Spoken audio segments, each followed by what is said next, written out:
I still miss my gold mic. What happened to that one? Those are better. We ready? Yeah.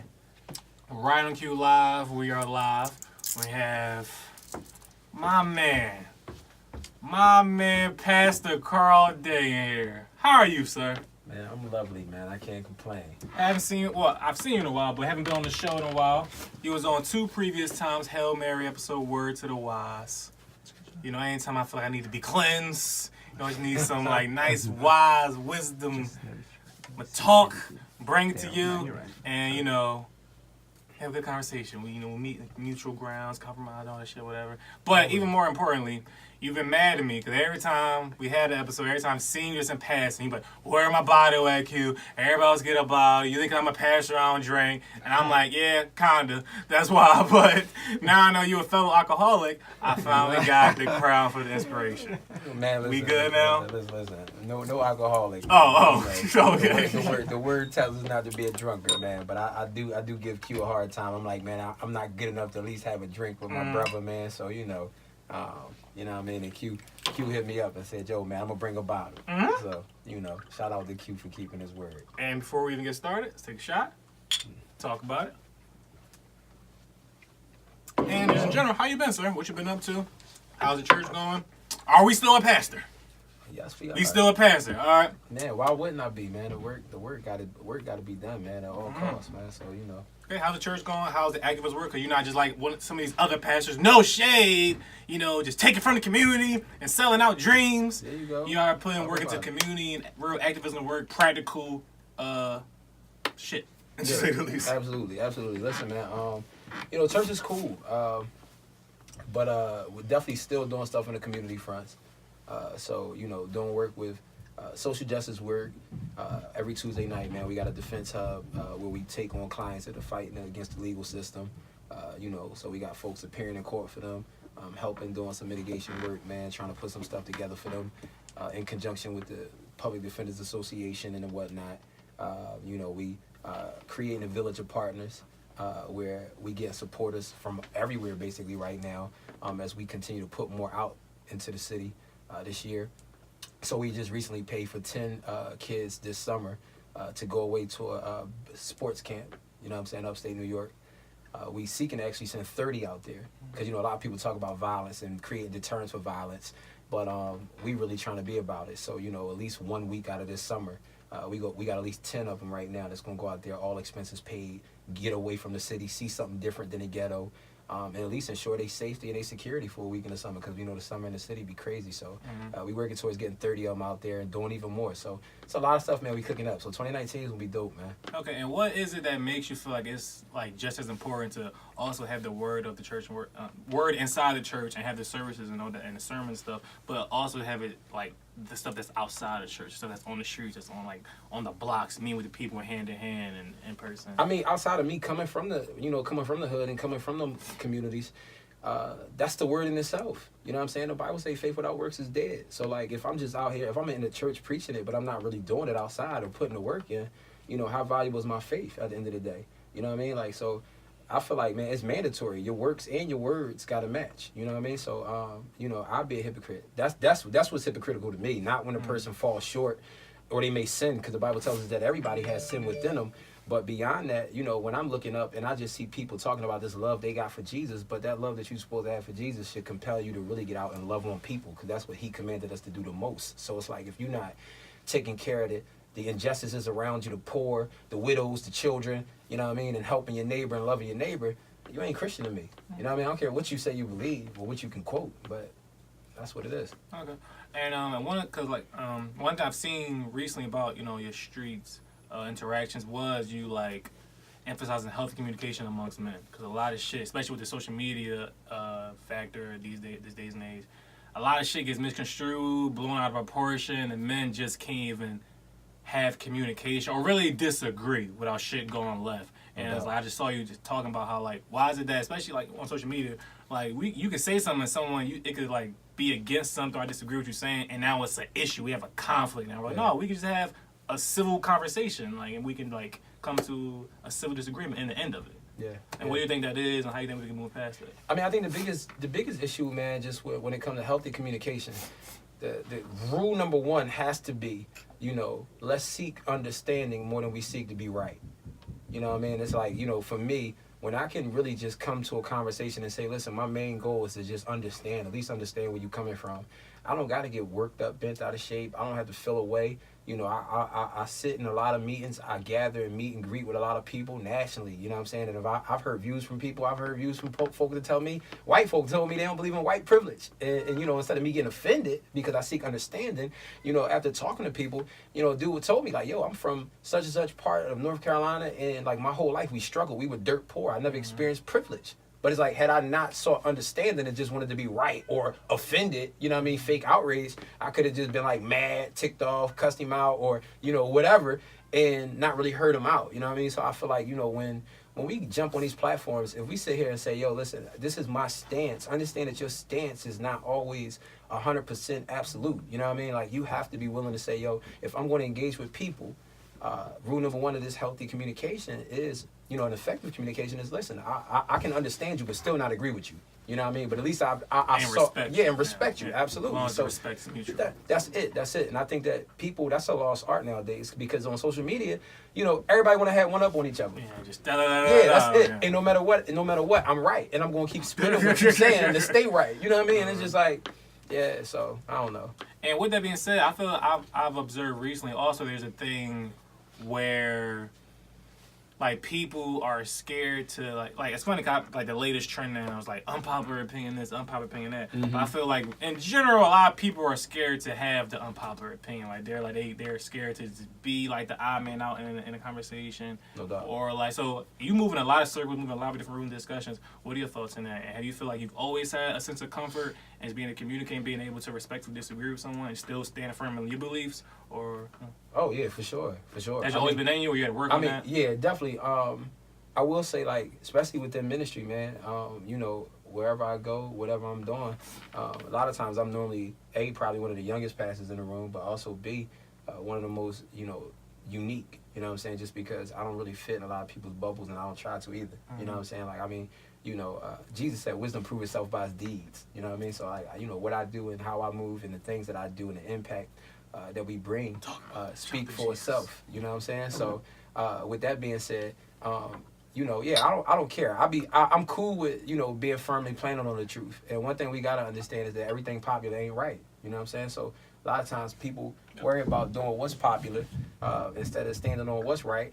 And I'll be cool with it. I mean, you see me on Twitter, Q, so you know, like, a lot of times, man, I'll take that hard stance. I'll say what need to be said, and, you know, go with it from there.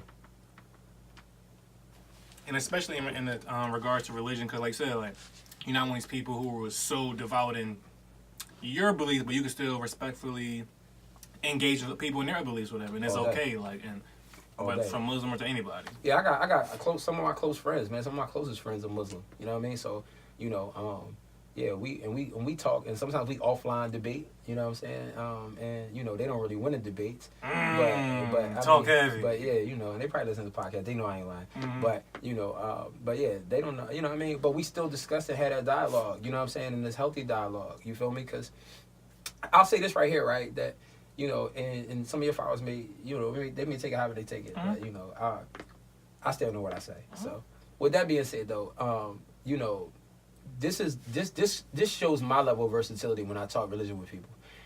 You know, if I discuss with Muslims will say, you know, oh man, we respect the Bible, right? They'll say, you know, we respect Jesus too, you know, and to us he was a great man and he was a prophet, blah blah blah, you know, and he was, you know, we respect him, but you know, he ain't God, or you know, they'll basically deny any divinity he has. And you know, the thing is, I don't really, you know, I hear him and I understand it, although I firmly disagree with it. But the funniest thing is, and why so? Before you continue, you said why so? Mm-hmm. I mean, well, you know, if you really study the Bible enough, you know what I'm saying, you'll believe in the, you know, the triune God. You'll believe in the Father and the Son being one. And you know, the Bible clearly articulates that. You know what I'm saying? Yeah, everything from Genesis on down. You know what I'm saying? You see evidence. You know what I'm saying?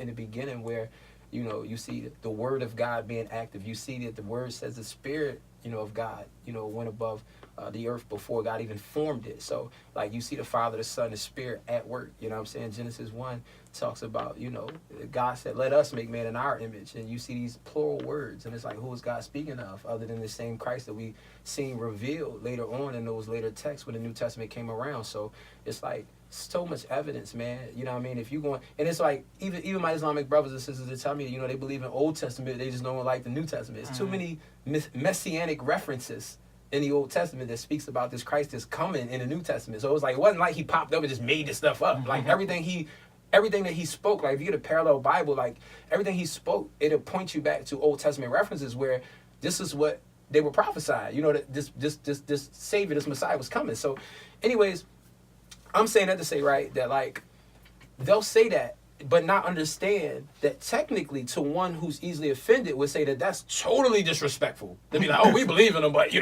wasn't God. He wasn't all that.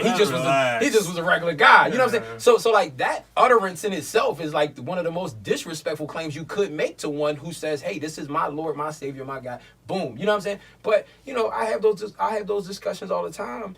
And like, don't say he was a great teacher. He was born. They believe he was born of a virgin, born miraculous. Believe he didn't really die a natural death. They say, he, Allah, put another person's face on his body and pulled him back into the sky. And they believe he's coming back. But then they tell you he's just a man. And I'm just like, man, that's an extraordinary man. You know what I'm saying? So like, if I wasn't born naturally, and you tell me I didn't die naturally, you tell me I'm coming back too. I mean, you sound pretty godlike. You seem a little divine. You know what I'm saying? Yeah, you must be something heavenly. So, but yeah, I mean, but even with that being said, all joke, like, all kidding aside, but I had those conversations and I don't get upset. Like, I articulate, my beliefs, and I'm able to stand on it, Do you think, so I hear this from a lot of people that's very religious. They don't really worry about stuff that's going on in like earthly matters because they know what their belief is, so therefore they know where they're going. End of the day, whatever. They know Jesus coming back, whatever. So it's like, it's already written, kinda. You know where I'm going with this? Okay. I mean, you saying worry? Worry in what sense? Like, worry. So okay. So the real question is like, the real question. No, like in a sense, right? You're not trying to convert the entire world, but would you say there is like a sentiment or notion like you want people to kind of see what you see? Or for sure. Right. I mean. So before you continue, so is there like ever a sense of worry of like we aren't? Do you think the world will ever be as? I feel like the world is becoming less religious. For sure. So do you think? Does it worry you that it's ever going to just like religion going to just be like non-existent in a sense, whatever, or that's where it's going to? Or you think eventually religion will kick in some more, second gear? I mean, see, the thing is, it's like, I mean, I often tell my church this, like, you're surprised, you're much less surprised when you really understand and study the word more. You know what I'm saying? So like, these end times where there would be scoffers and mockers and, people that would denounce things and be lovers of self and everything else. The Bible talks about this. So, like, for me, when I'm seeing this, I just see true life revelation coming together. You know what I'm saying? Like, I'm not surprised and I'm not, like, downtrodden about it. My sense of urgency, kicks up another level to say, you know what, listen, like, for everybody that I love, I'm going to try to be that example and be that light and show them the way and show them what God has done through me and for me, so that hopefully they could receive God before God comes back at some point. You know what I'm saying? Because, like, that's how any believer should really be living, not like carefree, worry-free, but they should feel urgent. I mean, the Bible tells us to be sober-minded, which basically means to be alert. You know what I'm saying? So we should be alert and on point, saying, you know what, listen, I got to make sure that I'm doing what I'm doing and be where I'm at, because my Lord could return tonight. You know what I'm saying? And end all this thing. So we not afforded the luxury of time or knowing how long we got and how much long. You know what I'm saying? Like, but too many of us live like that, though. You know what I'm saying? Oh, I'm 20 something. I'm gonna play around till I'm 47. Then I'm gonna chill and go to church or something. Like, nah, yo, you are not promised that. So with that being said, nah, I just get up, man, and I be that example. And when I'm doing, and the funny thing is, my greatest opportunities of sharing my faith oftentimes always come when I'm actually serving and I'm engaging with people. Because many people will sit there and ask me, like, yo, why did you just do this for me, fam? And I'm like, yo, I'm a Christian. They're like, okay, well, I know a lot of Christians, but what made you? No. I really believe what the words say, fam. So I'm going to show you love. I'm going to do for you. Yeah, Christian. You know what I'm saying? Like, I'm going to really do for you because this is what I'm commanded to do. And God loved me so much that he took me from everywhere he took me from and done miraculous and great things to me. So Yeah, two thoughts on that. One, this Creflo Carl right here. Carl, he drove in here with his Phantom and shit. Like, Yeah. I be so gracious every time he come on the podcast. I'm like, where you gonna do this with me? Like, I'm a Christian. I'm like, yo, that's top. Second, man, on a side note, oh, man. I was telling someone who I had come on the podcast or whatever, and he was like, oh, okay, he used to put in work back in the day. Oh, damn, you know, said on the podcast? Yeah, no. I was talking before we got here. Okay, all right. And Carl, he never erases his past. The path he's got taken to get here where he's at today. He used to be in the streets. I was like, oh, world. So Shout out to the journey. Shout out to the journey for sure, man. Let's deal with first things first, man. What? Let's deal with first things first, man. So like I ain't here to erase no past, man. I can't confirm nor deny none of that. But what I will say is, man, that whole thing with Q-Tip I pulled up is something crazy and all that. That's what I saw. I'm just telling you what I saw. Listen here, y'all. But he must have saw somebody across the street. Cause like I'm gonna tell you, we right now, man. We in the studio down in South Philly. It's a little gentrified down here, so he might have seen the neighbors and something nice. Might have been the engineer. That's what it must have been. The engineers and stuff like that, man. I jumped out of a minivan for the record, y'all. You know what I mean? I drive minivan. He had rims on it. You know. They was 10s, but they was clean Keep though. them clean. Keep them clean. Listen, man. I own two old American cars, man. So like, no, this ain't Creflo at all, man. But God has definitely been good, man. I will say, He's brought me a long way, man, and delivered me from, crazy lifestyle. And also, just not along those lines, whatever. But speaking about God being good to you, I saw you recently speak about saying that your seizures have kind of died as you did the keto diet. That's one thing I've always been like. I don't know why, because I never had seizures. I don't know anybody that's like super close to me that had seizures, a few friends. But shit like that always freaked me out because you just never man, know. it's crazy. I was glad to see that you said this is calmed down. Yeah, I mean, well, I'll say. Or it's been a while. I mean, no, it's been a little while, but this is the weird part, man. Like, so I got diagnosed with epilepsy probably like 3 years ago. You know what I mean? Never had histories, none of that stuff before.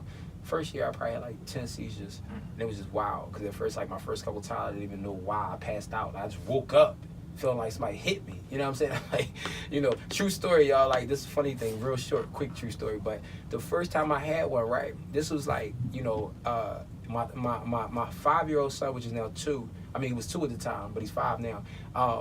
Literally, like, I woke up off the floor, and my wife wasn't home, and like I was in my office chair, but I was like on the floor, head ringing, I'm disoriented, and like that street stuff. Like, mind you, I ain't done nothing wrong, done nothing to nobody. I'm talking, we talking long time.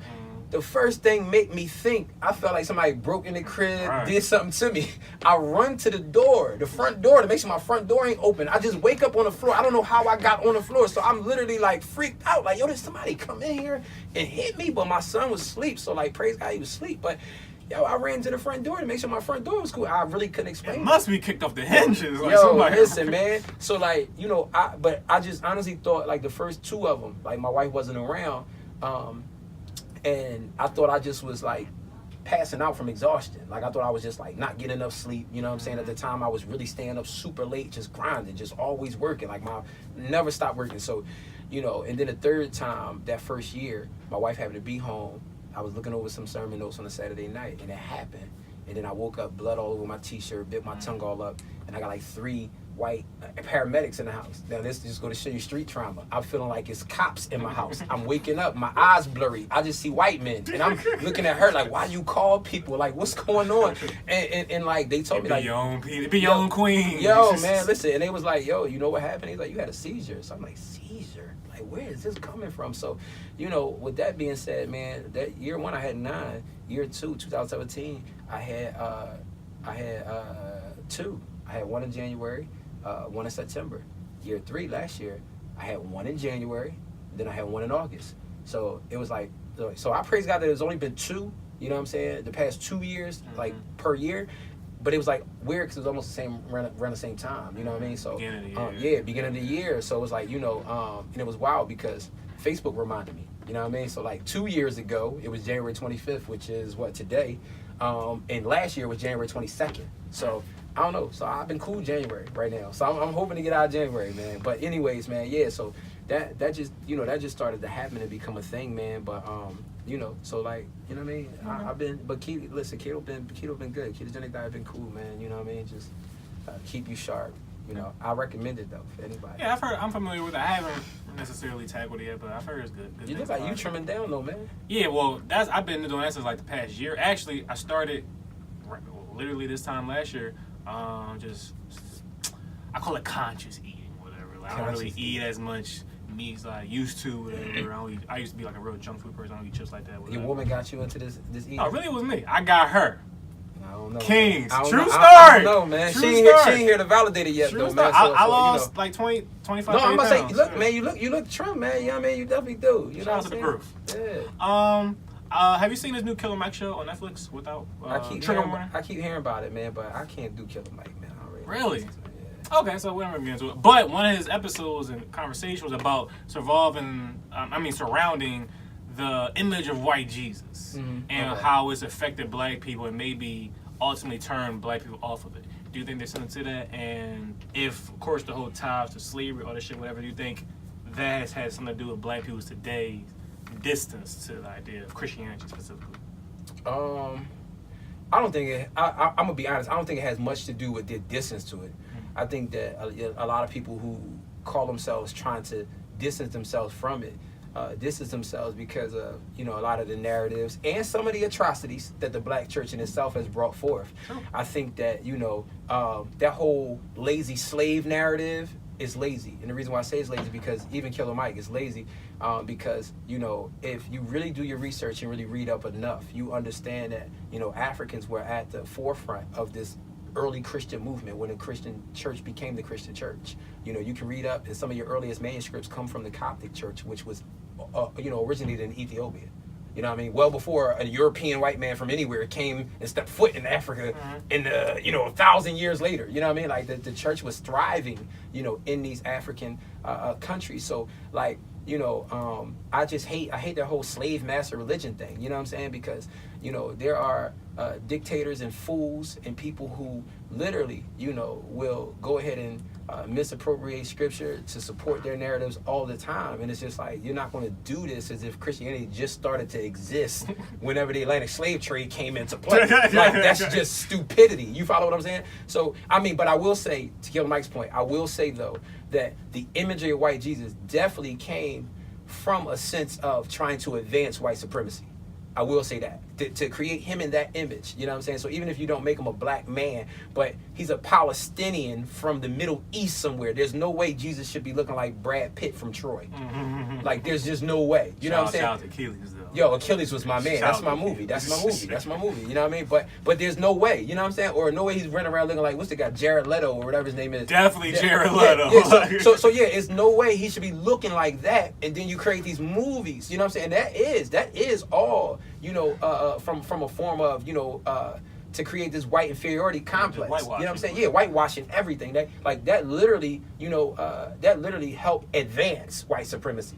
Because if you can indoctrinate the fact that God himself came in the form of white man, everybody on every continent is going to go ahead and think white man is, the best thing in the world. So that definitely came about that way. But again, when people try to engage in those kind of conversations, to me, I feel like, if you're going to use that as the premise, you better at least really be educating yourself on history. Otherwise, don't unpack that and use that as the reason for not believing in the Bible. You know what I'm saying? Because, it's too much history that points back and places Africans, right in the midst of the Bible. You know what I mean? And being the people of African descent being used by God. So, yeah, man. So that's why, those narratives annoy me the most. I do think that a lot of people in our generation, the demographic, which we don't want to accept because we hate accountability. We really hate accountability. No lie. Which is why I say whatever I want to say on social media, and black young people get mad all the time. But the truth of the matter is, I'm in those communities. I'm with those mothers. I'm praying with those mothers. I'm hearing from those mothers. Yeah, my son got killed, and all the same people talking about RIP ain't gonna come around to see nothing. You know what I'm saying? So therefore, we hate accountability. I don't know why it happened. I don't know why. I don't know why. Come on, man. Why? Come on. Why? But dig it though. The people that be around your kid know why it happened. and ain't going to do A, go shoot whoever shot your kid, and B, they definitely not going to support his child or even support you or even support the funeral costs. So that's what I'm saying. They do a few posts, a few tweets. They do, the post. Yeah, they do it. Tweets off. They get a few more followers and a few more comments under there, like, sorry for your loss, bro. But bro ain't Pick doing up the nothing. phone. Yeah, come on. Pick up the phone, bro. So it's like, but truth be told, we don't like accountability. You know what I'm saying? So like, what comes with the Bible, with any Bible preaching pastor or anybody that's really pushing forth the Bible, it pushes forth standards. So it's like, you know what I mean? We live in an age where standards are constantly just put down. So if you want to live by a code or you want to live by a standard, people feel like you're judging them or you're trying to place restraints on them. So then you got slut shaming, you got this shaming, in this you got day and that age, shaming. they want no standards, Come no on, no standards, no accountability, nothing. boundaries. And that's my thing though. Like, don't come and bring a half behind, you know what I'm saying? I was about to say something else, but don't bring a half behind narrative to me saying, oh, that's because white Jesus and slave master religion. No. You just don't want a standard. Say that. You know what I mean? But don't give me the nonsense and act like that's really the reason why you just don't rock with the Bible, because it's just too much in the Bible that really points to the fact that how much God loves you and how much God loves you in spite of you. And that's what people really don't understand. It's like, yo, as much as of a mess up you are and I am, and we all are, you know what I'm saying? The fact that God really pushes this message and shows, the Bible shows poetically like how much God gave up to give himself up for us just to reconcile us to him. It's like, dog, there's no way you could literally shoot that down if you really understood it. On that note, 2 questions. How do you feel you personally, what are some of your personal struggles just as a man and a human being? And then 2, what are some of your struggles that you deal with, you know, just being a pastor and leading people and leading movements and campaigns and rallies and shit like that? See, this what and have they grown or, you know? This what I don't like about Q, man. I'm gonna tell y'all a little tidbit here. Q never gives me the spill on what I'm supposed to talk about, what I'm supposed to answer. So nobody gets the spill. So listen, so I don't even have time to like be politically correct or like, you know, put an answer together. Even though I'm never Creflo. I'm never politically correct. But I'm never politically correct. But truth be told, y'all, truth be told though, I will say my biggest probably personal struggle that ties into both, you know what I'm saying, ministry life and just personally, is probably my struggle with frustration, you know, battling frustration, you know what I mean, and it's like, to the point where sometimes, man, I'll rant, you know, I'll rant on social media and say what need to be said, out of frustration, you know what I mean, and it's like, sometimes that don't need to come out all the time, but it comes from a good place, and you don't need to come on at all or just on social media? I say don't need to come out at all. Okay. Because I think that sometimes, man, that's one of the dangers, the ills of the internet, is that everything's so easily accessible. You know what I mean? That, like, you have to speak. Yeah, right. Stance. And I feel like, you know, the Bible says it, man. Be quick to listen, slow to speak, and slow to get angry. You know what I mean? And it's like sometimes, man, my frustration can become a real thing, to the point where it can spill over. You know what I mean? So I'll be praying to God and asking God to deal with me with things. Or some things that frustrate you. Because, well, I'm about to say that. Yeah, there you go. So, like, that's where, like, the aspects of, like you said, ministry, activism, you know what I mean? So, as a pastor, it's like, pastor, my demographic, which is why I don't really like, this is why I operate the way I do.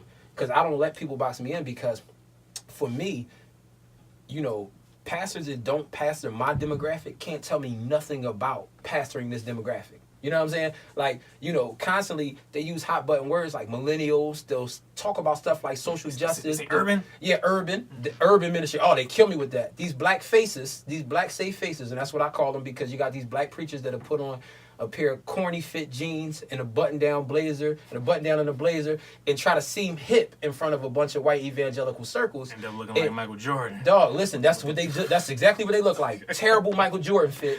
And they sit there and they put these faces on these urban ministry conferences. And it's like, yo, this brother would never be able to walk outside in his neighborhood and be received by anybody in his neighborhood. This brother, I promise you, nobody knows who this guy is, whatever this pastor is, you know what I mean, that they promote. And so that bothers me, you know what I mean? Like, I be borderline like Kanye ready to rant, you know what I'm saying? Like, yo, like over stuff like that, because I'm looking like, you know, we're trying to fight systemic issues, yet you still allow the gatekeepers to, you know, put these safe faces out here to act like they're really trying to reconcile the issues when it's really not. So it's like, it's a lot of stuff, man, that be wanting to come out. But, you know, thank God for my wife, because she take me off the ledge a lot of times when I want to go in. Shout out to the queens. Yeah, shout out to the queens. So with that being said, though, you know, the dichotomy of this demographic is so crazy because this millennial generation is so educated, but yet I always say it's not the wisest. You know what I'm saying? I mean, we're very informed on so much. We can get on Twitter, man. So much information. Yeah, so much information, bro, but little to no action. So I'll catch hundreds of people wanting to engage or argue with me, but then I'm like, yo, we doing something in the hood next week. Show up, and none of them show up. So, like, my frustration levels when I'm seeing y'all fake outraged about certain crimes, certain killings, certain everything that y'all cry about, but yet I know you won't move a muscle to go ahead and partake in the things that we trying to do to change it. Pisses me off. You know what I'm saying? So, and likewise, even within the confines of the church. So, like, people got to understand when you pastor. So when people, you know, and I ain't mad at you, but when people go ahead and make that terrible, lazy narrative and, like, oh, pastors just got a bunch of money and everything else. Like, people really don't know how much of faith I move in, fam. Like, I'm not stipend nor receive some salary from my churches. Like, I move out on faith. You know what I'm saying? Like, bro, and they'll tell you that. Like, yo, you can come to our church and you can see anywhere from 12 to 60, you know what I'm saying, to 90, down to 6, depending on what these young millennials did on Saturday night. You know what I mean? But yet, what do? I'm faithful. I show up. Got a Monday men's group. Don't care how many men show up. I had a brother tell me that Monday night. Like, yo, this been the coldest night of the year, Pastor. And you here ready to teach us. Ain't no offerings and nothing given out. That's me taking time for my family to do what God told me to do. I'm building up the sisters on Wednesday. I ain't gonna lie. The one time I went there, 'cause I just wanted to experience it, just see what it was about. First person there. First person there. See what I'm saying? And listen, and guess what, though? And it was people who been a part of this church that been there for a couple years now, yet still in awe. You know what I mean? They not there on time. Yeah, they were just... Like, that's just a pet peeve of mine. People just being like casually late, like no urgency. They just was slugging on, word? So you see what I'm saying? But it's like, so that frustration comes. And it's like, yo, like if you read Genesis, man, Moses kept going back to God crying about the people. Like, God, these stiff-necked people you put me in front of. So it's like, yo, sometimes I'm there and I'm like, yo, God, listen, man, you know I'm with you 150%.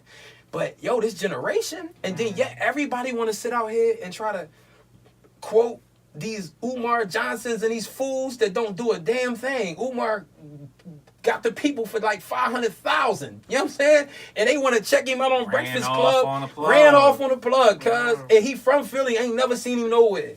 I'm in all the rooms. I'm talking, I sit down with everybody, fighting all the issues you can think about, bro. I'm in them rooms, and people will tell you that. The leaders will tell you that. So, never seen Umar a day in my life in Philly. But folks will swear up in their Hotep Twitter, love him. Pan-African Twitter, love him. People still ride with him? Man, listen, man, them people still, they listen. People flock to whatever's hot, man. Would you say at any point you saw any validity, anything that he said? I mean, I can admit, just for me, like when he the first time I heard him, I was like, oh, okay, I can see. Of course, it was certain problematic shit he was saying, but I was like, oh no, I can feel that. That shit resonates with me. You know what? But I think now people, you know, it's kind of exposed, whatever. Now people just do away with everything. So I'm like, no, at certain points, whether he was actually doing it or not, I thought certain policies he said was... Some people can make valid points, you know what I mean? No doubt. Two things be true. Yeah, I'm about to say. So, like some things he definitely might say, he'd drop a little gem here and there in the midst of a bunch of garbage. You know what I'm saying? So you dig through the trash, you'll find a gem. You know what I'm saying? That's how I go. But, so like, I've heard him make statements where, you know, he's talked about the inactivity of some of the churches, some of the mosques and whatnot.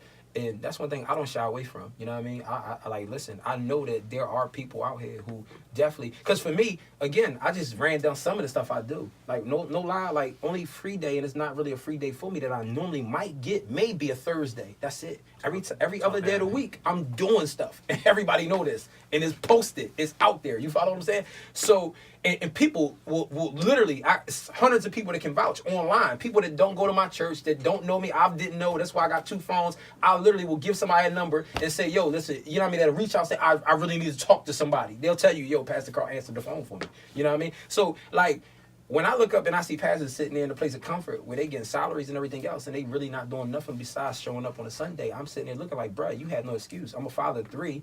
praise God that, you know, I got 3 sons and I'm expecting a daughter in May. So it's my first girl, my last child. You But wanted a girl? huh? Did you want a girl? You know what? Honestly, I was cool either way. Like I really was like, I know a lot of people say that, but truth be told, it was like my 5-year-old is like I wouldn't have minded if I could have passed all his toys down to a boy and he could have a little brother. But at the same time, it's like, all right, I got a little girl. So like I asked God to help me with saying no this year. So like now that this little girl here, like everybody about to get no now. Like real talk. After May, everything's a no. It's a no. You know what I'm saying? So outside of the stuff I do. Yo, can I get you to come on the No. podcast? Nah. No. Sorry, no. So Q got me early. You know what I'm saying? Just know if you listen to this and be like, oh, you did a Q show. Listen, man, that was before May. After May, no. But real talk, man, it's like, you know, so when I look up and I do see where people are coming from, where they're like, yo, you got thousands of members.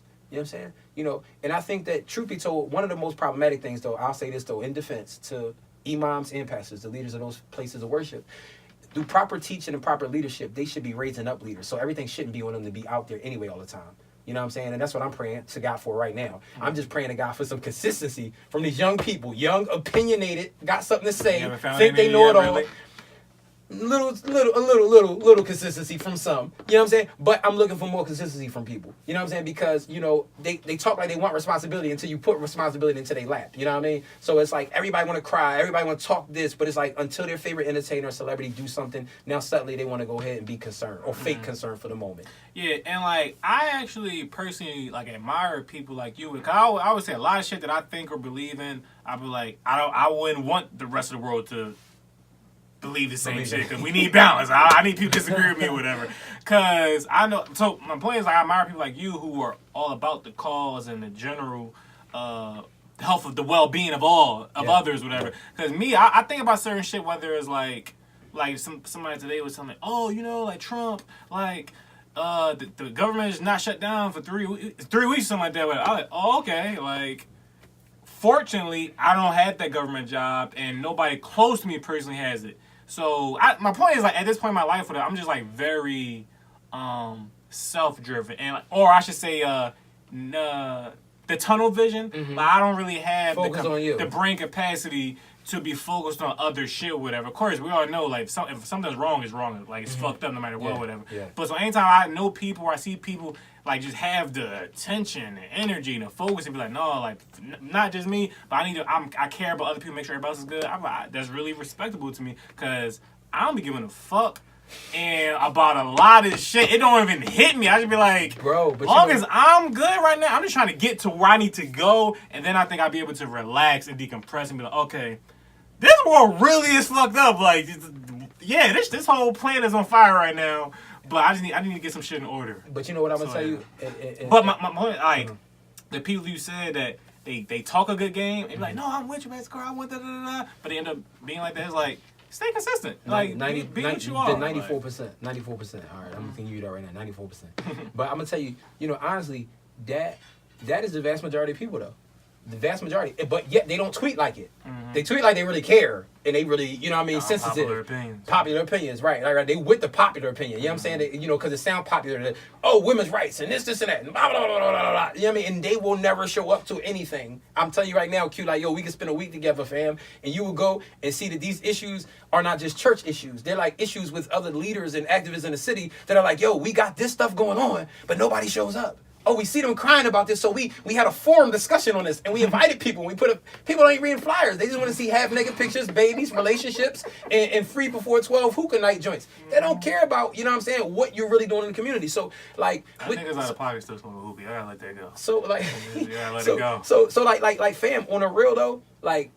The thing that, you know, because like you said you salute people like me, but truth be told, like, that's literally my belief in God. That's when my faith in God activates. Because truth be told, it's like, I trust in God to take care of the things in which I can't take care of. So I go out there and still care about other people enough to say, yo, I'm going to tend to you, because I know that while I'm tending to you, God going to tend to the things for me.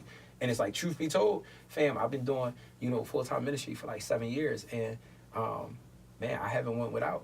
You know what I mean? So, like, yo, me going out, still serving people, still doing for people. Although, you know what I mean? I got to worry about the first of the month just like everybody else do. You feel what I'm saying? But at the same time, me going out, just doing for people all the time, you know, I get more support financially, economically from folk outside of Philadelphia. And all my work be for the people inside of Philadelphia. Go figure.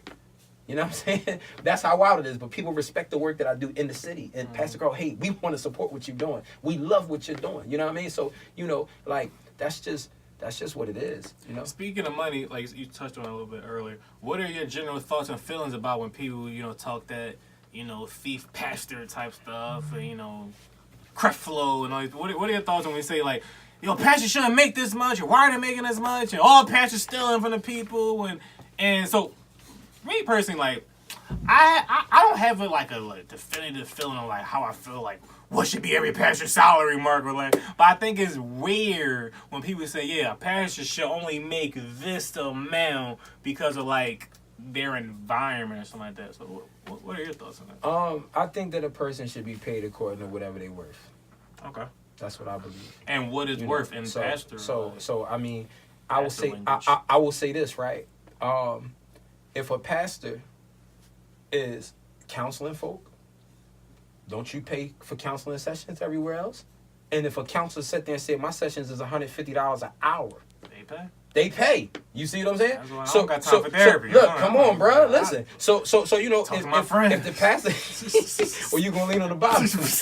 All right, relax. Like, relax. These episodes once a week, like. so listen. But on the real, like, you know, if he's taking the time out, he or she taking the time out to counsel, you know what I mean? If they're going to do visits and everything else, you know what I'm saying? If they're literally spending time teaching and equipping people throughout the week, you know what I mean? If they're tending to the needs of the people, if they're also tending to the community, you got people who are literally now various secular industries, right? Secular is a term people use when they want to compare it to something biblical or the world, you know what I mean? And that's what people use. I hate the word secular, but people love it. So secular industries and jobs, counselors, everybody cool with them saying, oh, I'm a counselor, I make 6 figures. And we're going to celebrate them, call it black excellence, right? Amen. So right, on the flip side, right, now, if one is sitting here calling themselves, tending to the needs, traveling, meeting these people, teaching these people various times throughout the week. So if somebody calls himself a life coach, you know what I'm saying? Then we find with them. I'm over these come fucking on, Instagram. Instagram. It's a new one every week. So listen, but we cool with them. We celebrate them, and they take a picture with the beamer and be like, "Yo, I'm gonna build you and train you to be a life coach," right? But we want pastors to do that. We find with somebody being an activist, running a nonprofit, right, doing a bunch of stuff in community, and we okay with the activist eating and being good. So we want the pastor to be all of that in one and say, yo, struggle. Now, hence point, I'm saying if you Section are all 8. I'm saying, there you go. Listen, you know, why you gotta have the latest iPhone? You should just have a 5. That joint dial out like everything else. Come on. So iPhone, you better get that flip on the metro. You know what man, listen.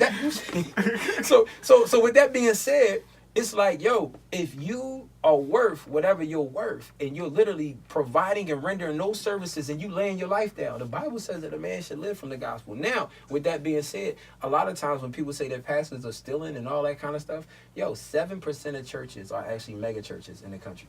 7, bro. So when how many do we actually have in Philly? Do you know? What, mega churches in Philly? Do like, cause the way you just said it made me think like maybe we don't really know the definition of mega church. No. Mega is anything over 1,000.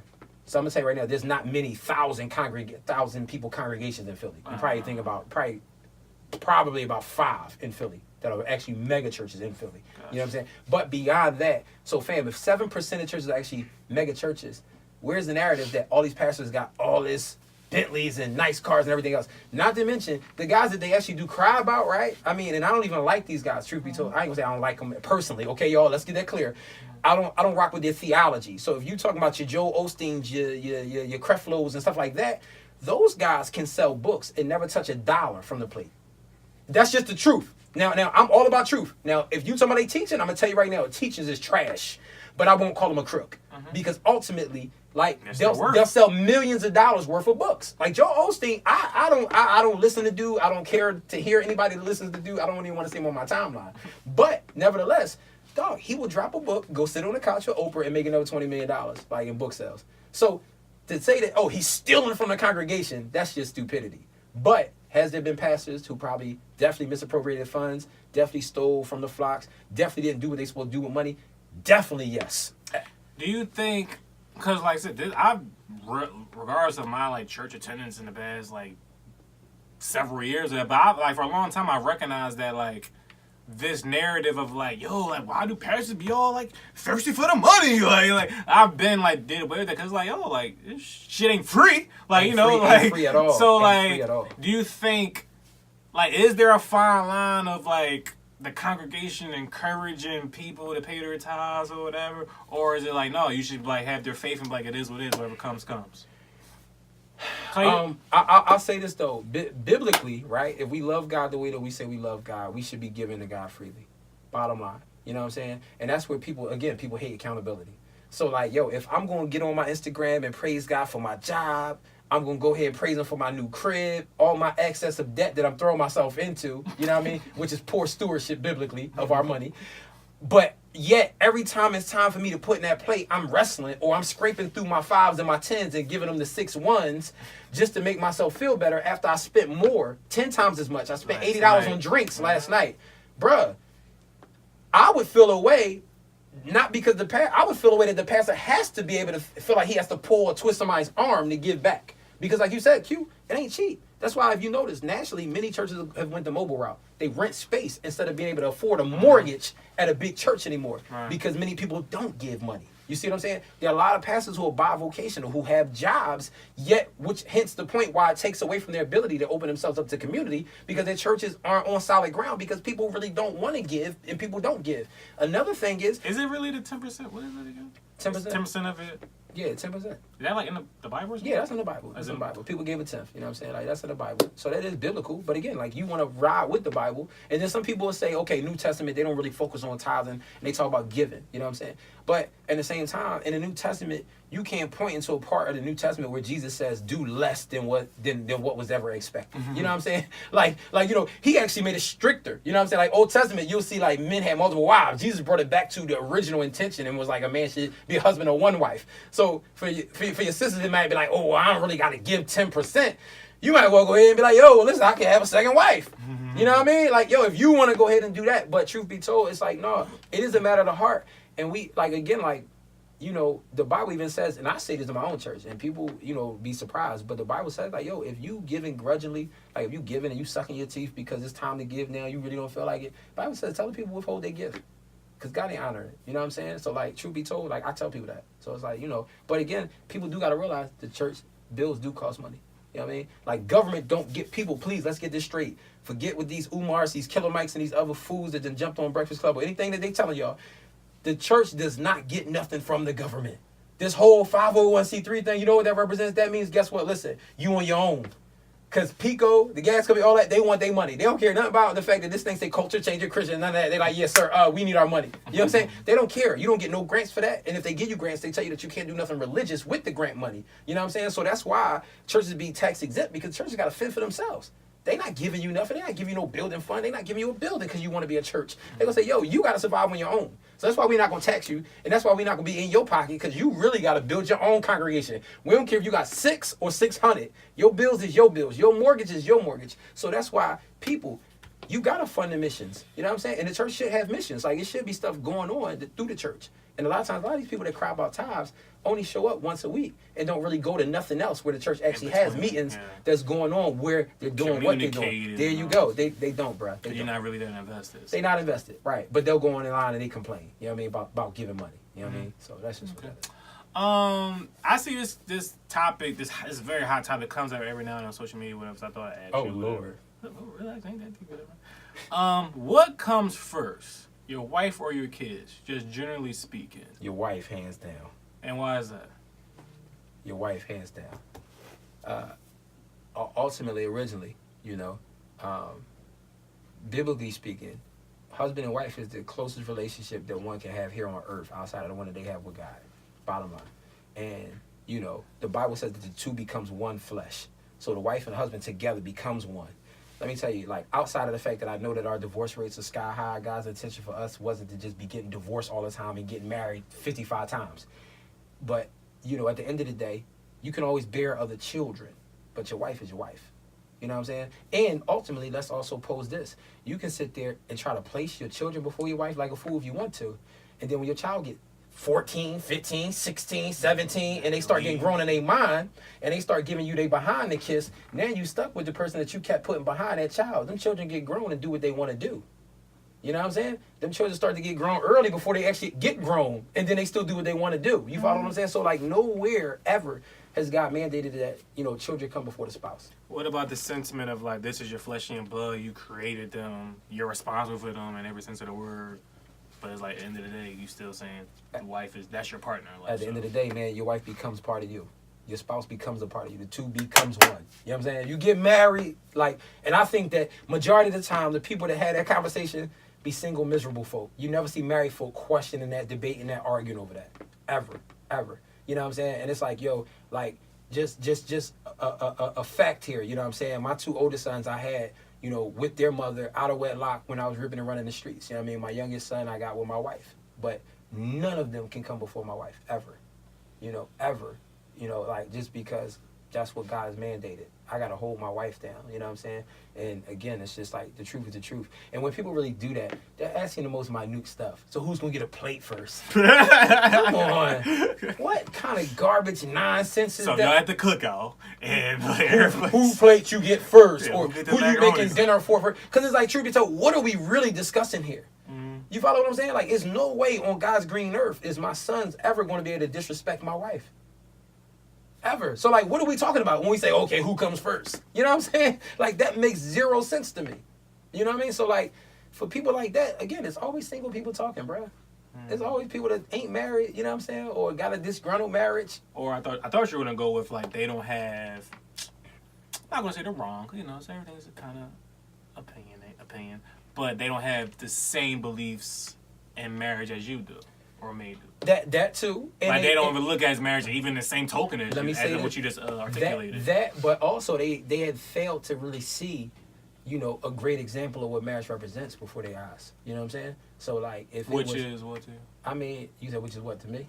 Mm-hmm. I mean, great example to me is, you know, the biblical way that marriage should look like. It should look like harmonious unity. It should look like, you know, a man that leads his family properly, do what he's supposed to do for his wife and his kids, hold them down, lead his wife, you know what I mean, in the right way. And at the same time, his wife, you know what I'm saying, will also lead the household, do what she do, you know what I'm saying, and they would actively love each other, you know what I'm saying, and submit themselves to God, you know what I mean. That's what marriage should really look like and bring God glory. But, you know, and I think that the kids pick up on that. So it's like when people had this idea of marriage, it's like they probably think of their destructive mom and dad's relationship. You know what I mean? Arguing and fussing and fighting and all that. And then some of the nonsense that they went through and that they inflicted on self and probably never been married or never really understand the depths of marriage. Because I also think that, again, you know, and truth be told, Q, the funny thing is people may say, I'm not a Christian, right? They may not be a Muslim. They may not say they were anything. But your intentions for getting married and your stipulations of marriage will always derive from what was biblical anyway. So when you sit there and say, oh, he better be faithful to me, that's the biblical mandate. Because otherwise, where you get that from? Who told you somebody's supposed to be faithful to you anyway? Where'd you get that standard from? You see what I'm saying? Like, yo, that's some standard What does faithful mean? Yeah, right. Like, what does faithful mean? You know what I mean? Where did you get that from? You know what I mean? So it's like, once people still go back, it goes back and points back to something. So it's like, yo, if you get married, what is the purpose of why you get married? Is it for the wedding day? Then if that's the case, then yeah, you ain't never going to respect or honor your marriage in the first place. You know what I mean? What do you really get married for? Is it for government benefits? You know what I'm saying? Then you still get married for the wrong reason, which is why your marriage is going to be crap. But if you're saying, listen, I'm doing this because it's sacred before God, and I want to honor God by honoring you and holding you down, then yeah, I'm going to really stand on everything that marriage is supposed to represent and reflect. You know what I mean? Do you think, of course, you know, let me know if I'm wrong, because I could very possibly be wrong. Because you said the Old Testament, New Testament. Mm-hmm. Should there ever be a newer testament? Like, would the Bible ever be revamped? No? No. Why is that? No, man, no.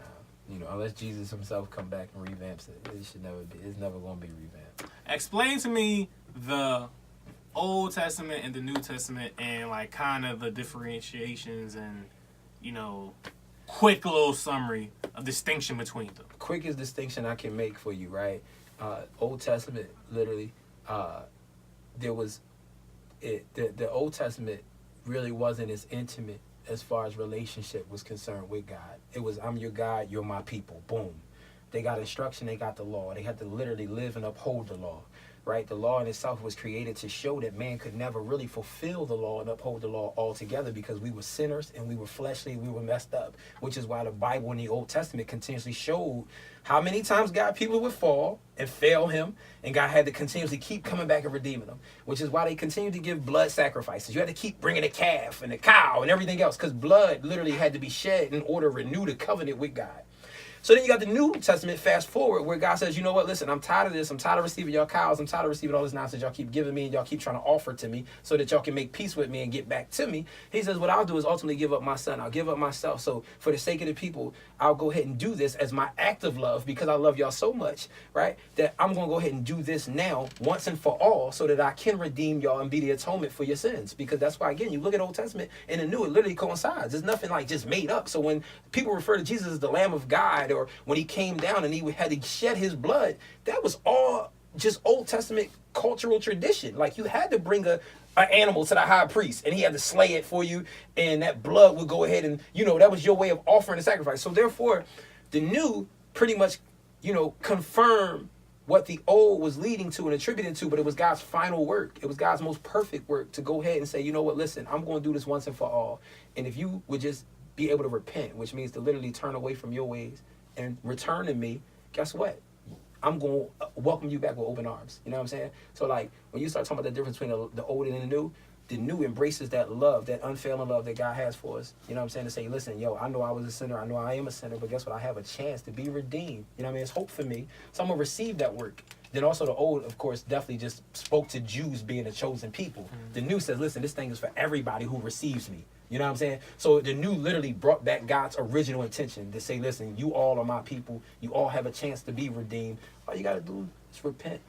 Turn your life back. Receive me. And guess what? I'm welcoming you back with open arms in spite of your sins, in spite of your flaws, in spite of your imperfections. So to sit there and just receive the old but reject the new would to sit there and continue to place yourself under legalism to a law that you can't uphold. Because back then the law was regarded as you try to hold up to the law, you had to uphold all of them. You know what I'm saying? So there's no way you could be like, all right, yo, listen, I'm a law-abiding citizen, but, I just struggle with this from time to time. No, listen, you would have to own all that law.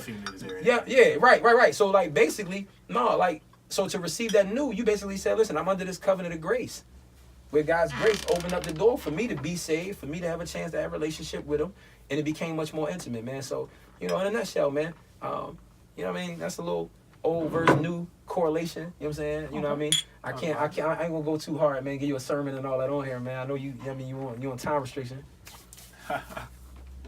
Do you think that if the world was more connected to, let's say, Christianity, the world would just overall be a better place right now? I totally believe that. And why or how so? I mean, because like that's what's missing.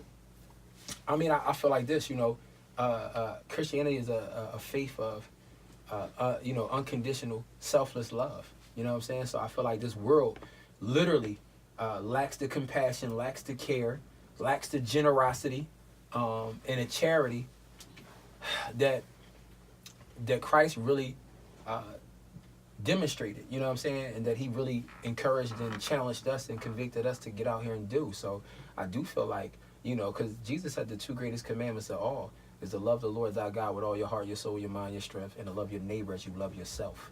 So if that right there is the mark of your Christianity, so Q, you telling me if the world literally operated as I'm going to love my neighbor and want for my neighbor as much as I love myself, can I ask you, do you think the world would be a better place? If people just operated from that alone, I ain't going to put you under the Christian bullet, but if people would sit there and say, yo, every day I'm going to make a conscious effort to love my neighbor as I love myself, it'd be pretty good. Much better. So that's my answer. Okay, that's right. What is the difference between a religion and a cult? The difference between religion and a cult? Cults are always dictated and driven by one person. So a lot of the teachings in which cults, cult-like behavior is based more off, the personality and the charisma and the attitudes of just one person. So basically, majority of the teachings lean back on that individual's personality and their characteristics. I believe religion in itself, which I don't really like to use the term religion because people create religion out of anything, but they push it. A lot of times religion in itself is being pushed back to a deity. you know what I'm saying, to whatever the deity is that you believe in or the doctrine that you believe in. That's what the religion really should push back to, or the standard it should push back to. But cult behavior and cults in itself, it's like, hey man, worship me. It's more self-driven, more self-centered and self-driven.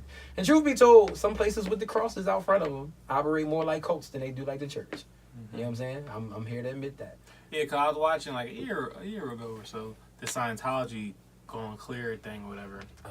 And I was looking, I was like, it's made me think like people can really believe anything like this. Anything. Like, but you ask those people, this is a religion and this is what they believe and so I was like, for sure.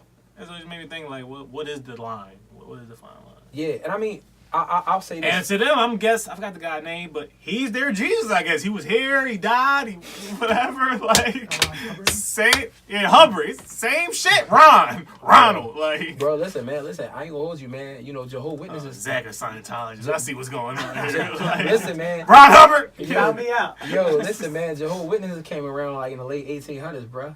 You know what I'm saying? Like, so, you know, like, yeah, some guy pop up, man, with that ideology, and it was like, boom, man, they moved. Don't get me wrong. Like, I mean, I ain't with their theology at all, but, you know, they be out on the blocks. They be on the corners more than the hustlers do.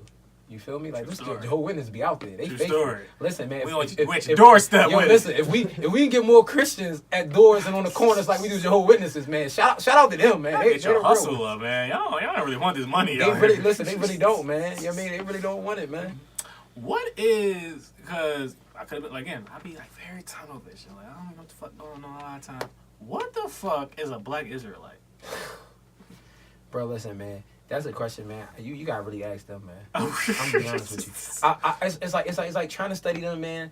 You know, you hear so many different variations of it, man, where they saying that they the original people and they were descendants of Abraham, they were descendants of these people, this people, and then they pop up with all these different ideologies, and then they stand on the corners, and then they talk about, man, white people going to hell and all this old kind of nonsense. Like, bruh, like, man, they lose me. They dressed up in the ninja suits downtown, and they just got the speaker boxes, and they just yelling at folk.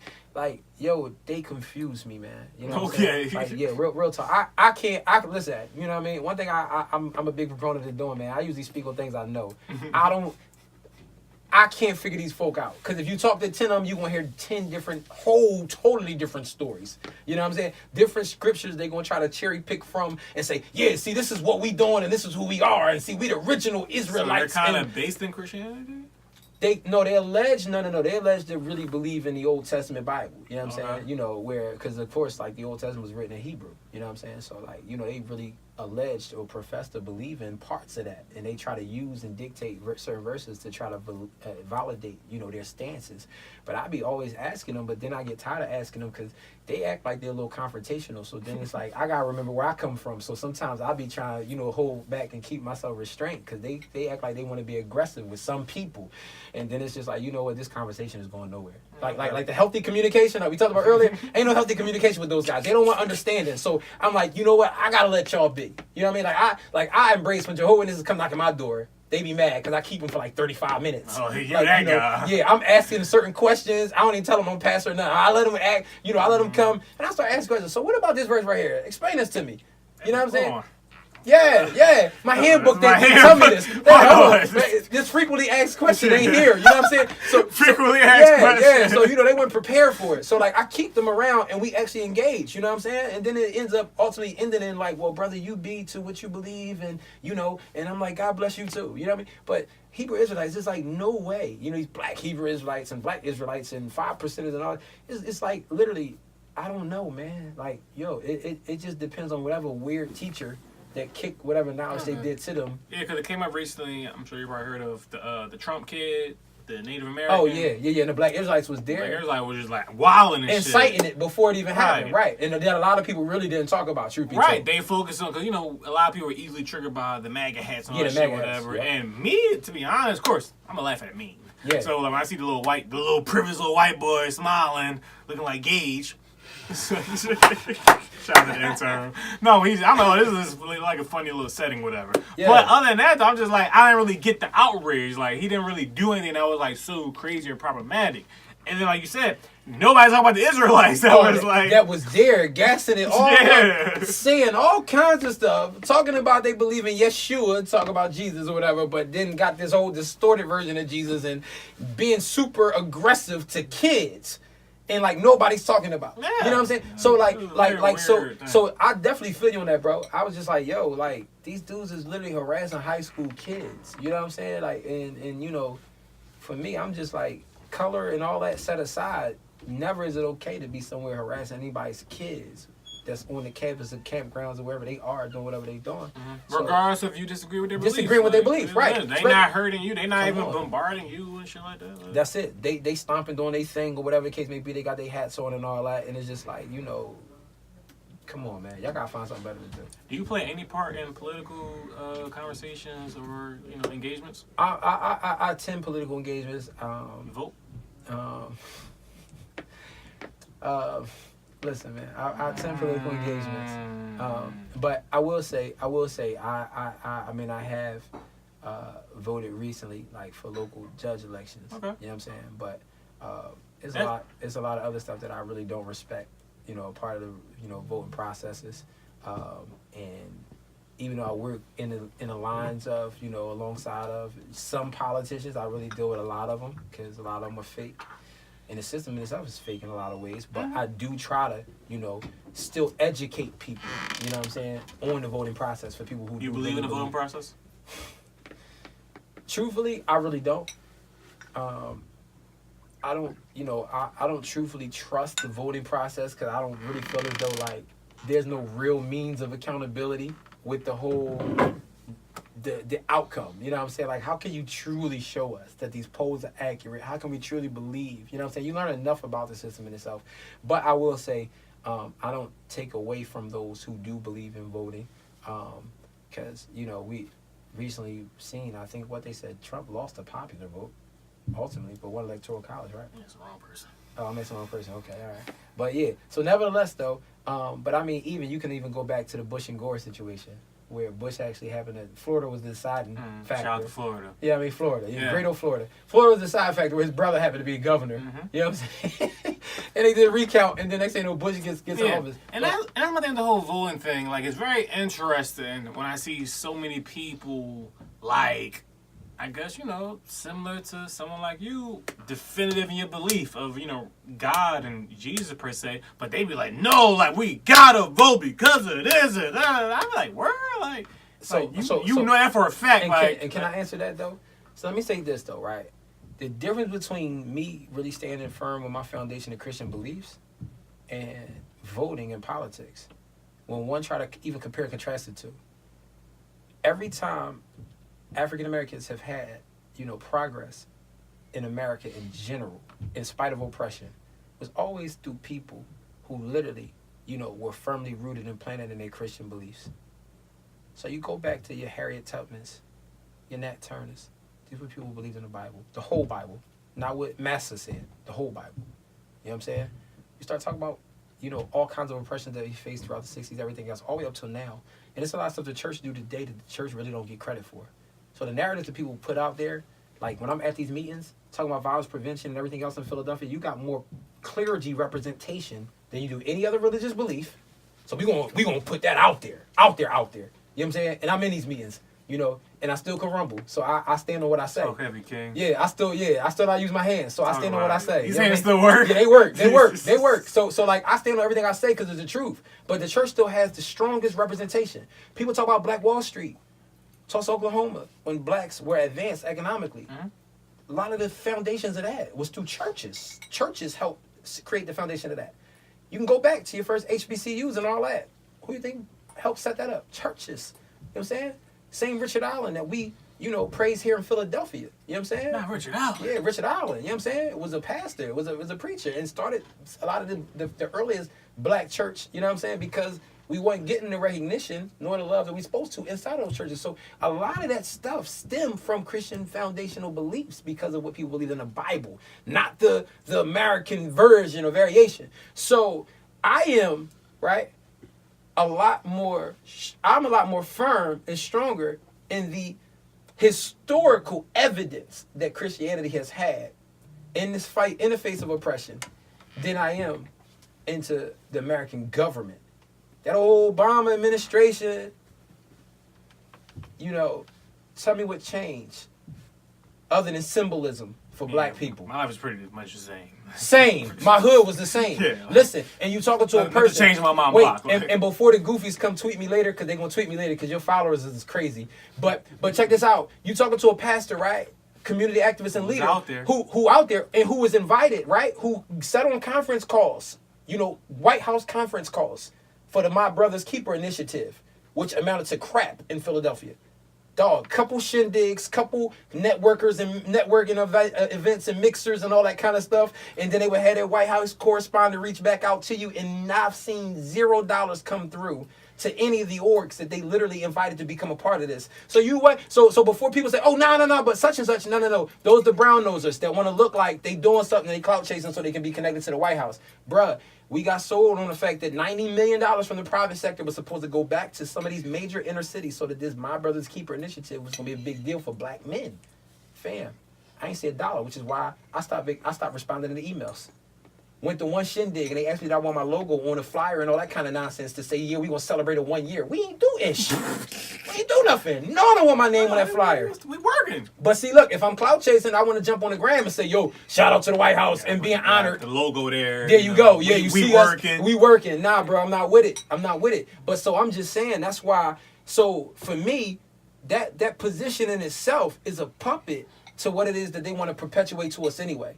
So I'm more the mindset of, why is they letting this goofy guy with a toupee on sit here and say anything on social media, say anything on mass media to keep us distracted and divided right now? You know what I'm saying? Like, yo, we are enjoying the reality show and comment on this crap. Meanwhile, we're doing nothing.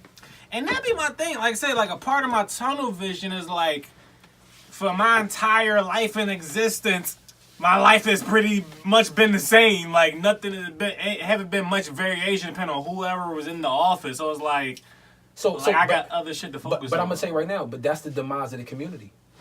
You keeping tunnel vision when, if anything, God is pushing us to sit there and collectively come together now and realize that the power should not be in the government. We've been relying on the government when we should be leaning on God, who's going to always propel us. See, some people be like, oh, well, if I'm leaning on God, that mean I'm weak and all that. No. You leaning on God realizes that you have limitations. See, in our limitations, we're going to continue to keep reminding ourselves that we're going to focus on self only. But now, listen, when I'm leaning on God, God is going to push me to go ahead and care about others, collectively come together and say, yo, we got to do something. Because, see, that's one thing that I realized, Q, like, a lot of the seeds that I've planted and the work that I've done with younger kids in these younger generations and partnering with high schools, I realized this as my son now is my oldest son 15. You know what I'm saying? 15. I'm 33. Like I had a kid at 18. You know what I mean? So fresh out of high school. My oldest son's 15. And I realized, like, yo, more than ever, with teen on teen crime being at an all-time high in Philly, this could be my son's reality. I'm watching goofy adults sit online and repost fight videos of teenagers. And all I can think about to myself is, as much as I love God, if I see my son on the opposite end of one of them beatdowns and I see an adult posting it, I'm not even telling y'all where I'm ready to go with it. But, so with that being said, I got to be proactive. I can't think tunnel vision. Because if I think for just me and mine, you know what I mean? Ultimately, I'm failing to reach other kids that my kids got to grow up around. You see what I'm saying? So it's like, while we don't have responsibilities, we think tunnel vision, which always keeps us in trouble, though, because now I got a daughter. If I'm not really, I'm about to have a daughter in May. So if I wasn't doing what I need to do to reach this younger generation and try to spark the minds of these adults, my daughter got to grow up around this thing. You see what I'm saying? So ultimately, it's going to put me in a corner to where I'm going to have to act out in the same cycle of violence over my daughter when I should have been reaching people in advance to go ahead and turn their minds. But I was busy worried about self. Talking about I don't give a damn about nobody and their kids and all this and all that. But no, or I'm making jokes about the single mom and how they letting their kids run a rampant while they twerking on the internet, but I should have been trying to reach their sons.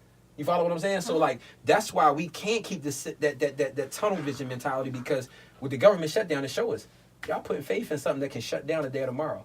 The people need each other. And still say you gotta work. You know what I mean?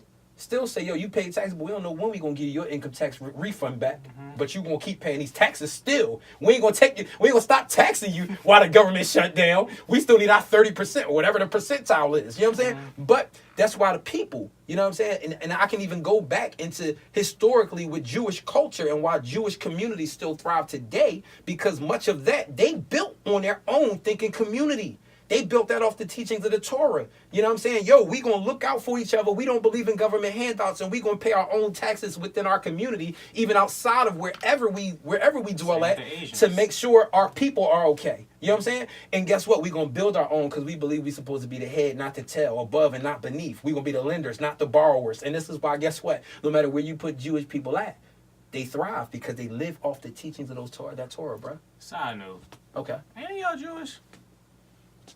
Y'all ain't blessed, man. You know, I've been recently binging a show called, I'm sure you've heard of it, Curb Your Enthusiasm or whatever. Yeah, I heard of it. Never watched it. Never watched it? You ain't really white. Yeah, But, so I was watching it. Oh, this show is really funny. I see the hype, whatever, this and that, whatever. And it was one particular episode or exchange. Larry something?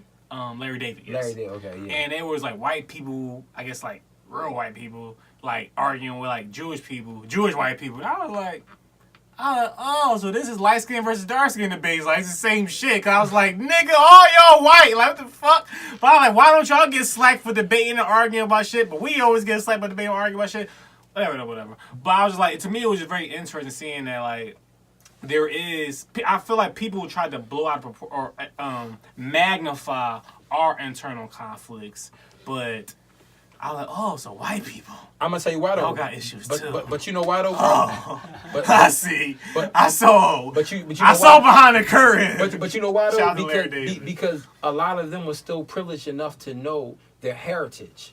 You know what I'm saying? See, we still operate within a racial construct, which was created, you know what I'm saying, just a couple hundred years ago. You know what I mean? That whole racial construct. So we just think black. Bruh, Jamaicans ain't necessarily claiming us. At all. Real Jamaicans, like real Africans don't necessarily claim us either over here. They look at us like, man, y'all some damn fools. So with that being said, no, you can't tell an Italian and an Irish person they the same.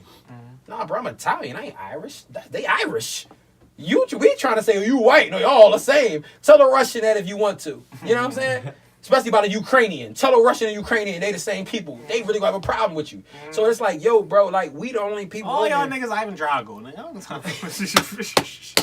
Bro, listen, I lived in the far northeast too at one point. So I really had to peep after I had started having conversations with my neighbors. They're like, nah, we not the same as them. You know what I'm saying? So I'm like, well, all right, my bad. You know what I'm saying? What the fuck am I telling everybody? Oh, black, right? Black, that's it. But again, like, but that's us operating under that ignorance. You know what I'm saying? But with that being said, if we know that, then that should lead to us having less quarrels. If we know that that's what we're under, you know, that's the level of pressure we're under, and we need to take pride in that. You know what I'm saying? I'm going to tell you, like, many moons ago, when I spent time in jail, let me tell you something. One thing that I'll tell you that whites did, they put all that to the side. Italians didn't give a damn about if you was Irish or not. When you came in jail, you was white, and they had the responsibility of looking out for each other. Literally, I had white cellmates that told me straight up, like, yo, listen, man, like, yo, no, like, if you don't take care of another white dude while you in here in the jails, you know what I'm saying? Especially county jails, you know what I mean? You know, it's flooded with blacks. So they got no choice but to look out for each other, just like the Spanish people do. They not in that joint arguing Dominicans versus Puerto Ricans. They might do that outside the street. But in there, no, bro, you come in, oh, you speak Spanish probably? All right, bet. We got commissary for you until you come and get on your feet. We know you just got in here, you fresh off quarantine. That means you ain't got no money, you ain't got nothing. Come through, we gonna look out for you. We be in the joint, stabbing each other up, acting a fool. What? So, for your experience, was that only a black thing? It was only a black thing. Only a black thing. I'm going to tell you right now, listen, every other ethnicity work together. You know what I mean? That's just what it is. So, again, it's like, and that's why, ultimately, that's what I'm saying. When I say Christian belief, fam, if we start to love our neighbors, we love ourselves.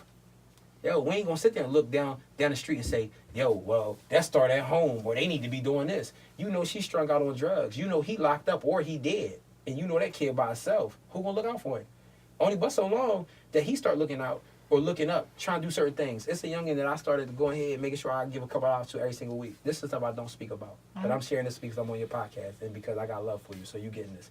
But I seen him a few times at a gas station pumping gas. And he looked about my son's age. Told me he was 13. So I said, they said, you know what, young man, listen, I got you. I'm going to go ahead and start to look out for you because I don't want you out here like this all the time. One thing that it showed me, when I see kids out there, people take this life hack.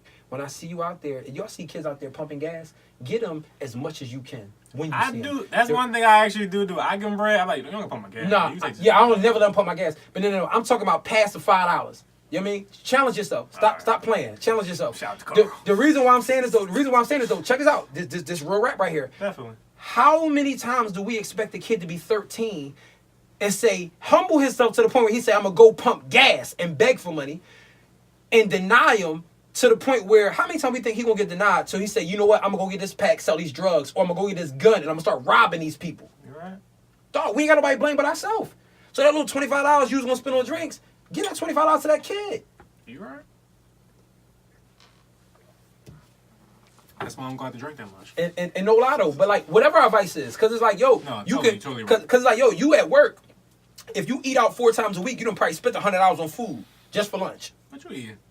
I'm just saying, I'm talking about the average person No, that eat out. What I'm eating? $100. Listen, cause you got to think about it. I'm totally with you. Look, the average delivery place gonna tell you got to order at least 12, 13 hours. My niggas better walk to that corner. So I'm totally with straight you. like Yes. that. But you know, frivolous spending that you can put forward to and keep a to kid out the way. indirectly long term helping your community. And keep a kid out the way. Definitely. Because the vast majority of these kids gonna get a 150 pack from a drug dealer, and he gonna say, yo, bring me 130 back, or give me 110 back. So you made $40 off of selling $150 worth of drugs. And not to mention, let's just talk the market. It's drugs on every single corner. So it's gonna take you like 10 days to sell $150 worth of drugs, because drugs is everywhere. So you just sold $40. You just made $40 off the drugs you sold. Risk your life and your freedom and everything else. Dog, listen, this is why this is, and it's cold outside. This is why, fam, like part of what I'm doing right now, we building a village of supporters, and we trying to get 500 supporters at $20 a piece.